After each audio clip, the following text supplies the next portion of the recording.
நிச்சயமாக திருவொற்றியூரில் ஆய்வாளர் ஒருவர் பணியிடம் செய்யப்பட்டிருக்கிறார். பணியிட நீக்கம் செய்யப்படுகிறார். பொறுப்பாளராக பணிபுரிந்து வந்த குற்றப்பிரிவு ஆய்வாளர் மோகன்தாஸ் பணியிடம் நீக்கம் செய்து பிறப்பித்த சென்னை காவல் ஆணையர் உத்தரவிட்டுள்ளார்.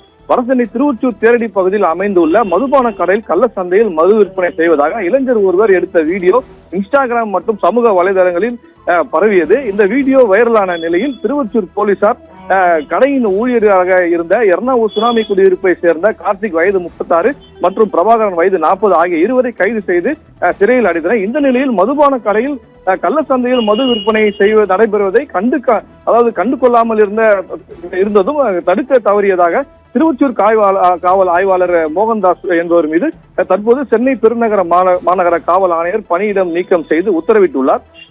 காவல் ஆய்வாளர் கடந்த சில வாரங்களாக விடுப்பில் இருந்து வரும் நிலையில் பொறுப்பு ஆய்வாளராக செயல்பட்டு வரும் மோகன்தாஸை தற்போது பணியிடம் நீக்கம் செய்யப்பட்டு இந்த காவல்துறையினர் மத்தியில பெரும் அதிர்ச்சியை ஏற்படுத்தியுள்ளது. காவல்துறையினர் இது போல கள்ளச்சந்தையில் மது விற்பனை செய்தால் அதை ஊக்குவிக்க கூடாது. அப்படி ஊக்குவித்தால் இந்த அரசு கடுமையான நடவடிக்கை எடுக்கும் என உணர்த்தும் வகையில இந்த பணியிட நீக்கமானது செய்யப்பட்டிருக்கிறது. விவரங்களுக்கு நன்றி நவநீத கிருஷ்ணன்.